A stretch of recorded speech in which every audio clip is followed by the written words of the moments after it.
don't hold this one against me. I do this Wednesday night show at 6 o'clock Eastern time. It's another part of the state of Florida. They're in the ACC. I talk to these guys. We talk up a little football and just different, shade of red, garnet, they call it. And anyway, they lost a commit this week that they were pretty happy about originally. 11th rated defensive end in the country, Nyjalik Kelly out of Fort Lauderdale. Didn't know if you had a chance to really look at his tape, know much about him, but he is definitely leaning toward the U based on what I hear.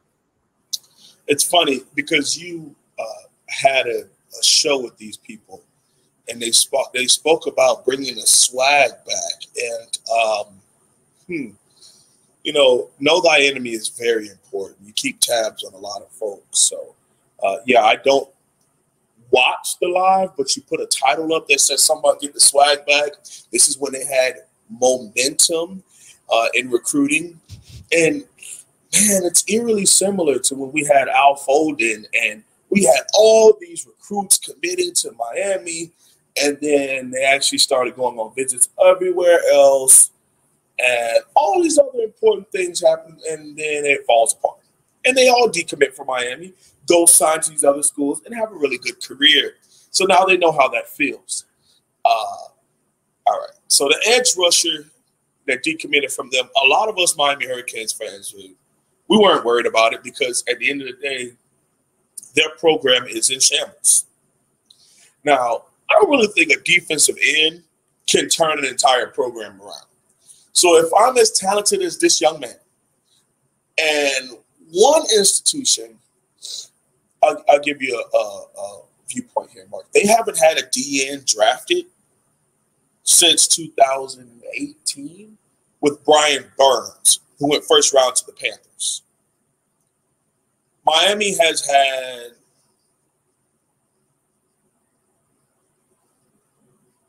almost 6 drafted since then.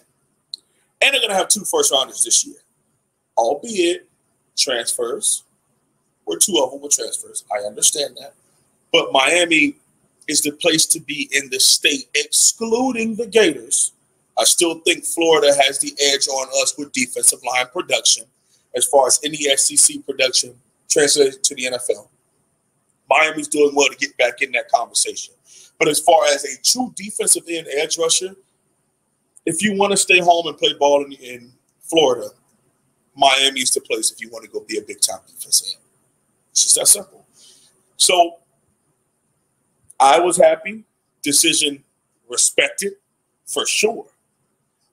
I don't know if this turns into a Miami commit, but at the end of the day, we're going to continue to rush the passer from the defensive end position that we do. And it looks like this young man really likes what Miami's bringing to the table as far as getting to the quarterback from that position.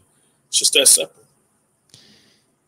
The composite has him at number 215 in the nation, 11th rated defensive end, but and 24th in Florida. But 247 in particular really loves him because they've got him much higher up the board at number 101. And you will know, isn't that better than most of us, top 100 in the nation. He's got some talent. Listen, Mark, when you look at, I believe this young man is like 6'4". Is it Kelly like 6'4", 6'5", somewhere there? Yeah. Okay. When you're that big and you're not a power rusher, that's huge. Because, Mark, there's so many young men who are that size. When they get to the next level, we got to teach them how to work moves. Because for the longest, they just get off the ball, they long arm this dude, and they can't hang with him. You know, but that's why it's so good when they come from schools like a St. Thomas, schools like a IMG, schools like an American Heritage, where they're getting this higher level coaching, because now you get a young man who is 6'4", 6'5", but has moves like he's 6'1", 6'2", and can still get to the QB. And it's obviously a lot better in that instance when they're that size and they can get to the quarterback. Number 2 reason why I'm here, Mark. Look at who our defensive line coach is. Okay, Coach Jess Simpson. who was one of the 32 defensive line coaches at the National Football League level.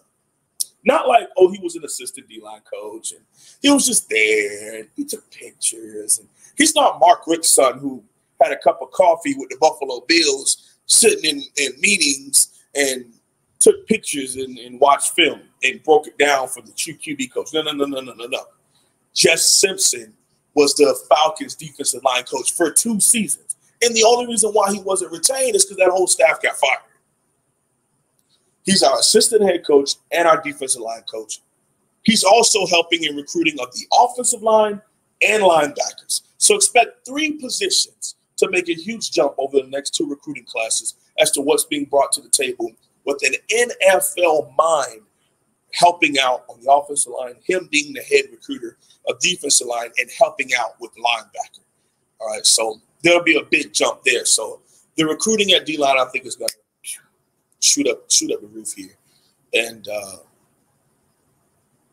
wow, Rob Favard made a great point. Can you put that comment up there for me, Mark?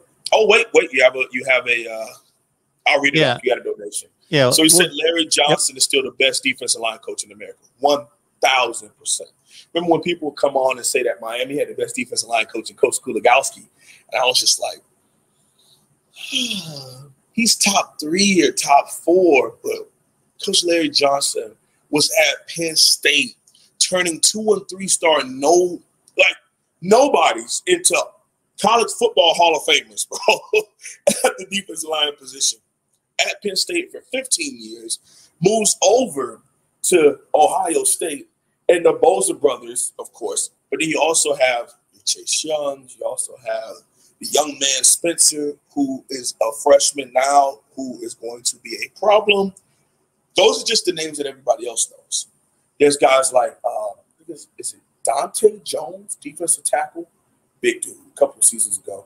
Went like 2nd round to Draymond Jones. Draymond Jones. I wish we had a couple of those guys, Mark. 6'5", 320, and moving, he really did very well up in the fronts. But our resume is going to speak for itself when it comes to defensive line. Okay. Number 2, you got one of the best defensive line coaches. Based simply off the fact that this man was a pro defensive line coach. Okay, coming back to college. And he wants to help recruiting across the board. So I think it's a match made in heaven. We'll see what happens. So he was there with the Falcons for 2 years. So would that have been 2019-20? Yes. Okay. Because after the 2018 season, because remember we lost Kuligowski in 2018, early 2018 to Alabama. He coached that one season. That's when we had the Gerald Willis, the John Garvin, and the Joe Jackson show up when Miami led college football in TFLs with those 3 young men. We also had, Pat Bethune and John Ford, who were part of that defensive line. Tito Hugobigo, who were part of that, but they didn't really do much. But between those 3, we had really big-time production on the defensive line. So there was a conversation of Miami having the best defensive line in college football based on statistics, sacks, and TFLs. He was our defensive line coach. Then he gets to the NFL defensive line coach, and we replaced him with the coach we had, Todd Stroud, who is just, I was just curious as to whether he was with the Falcons when they went to the Super Bowl. No,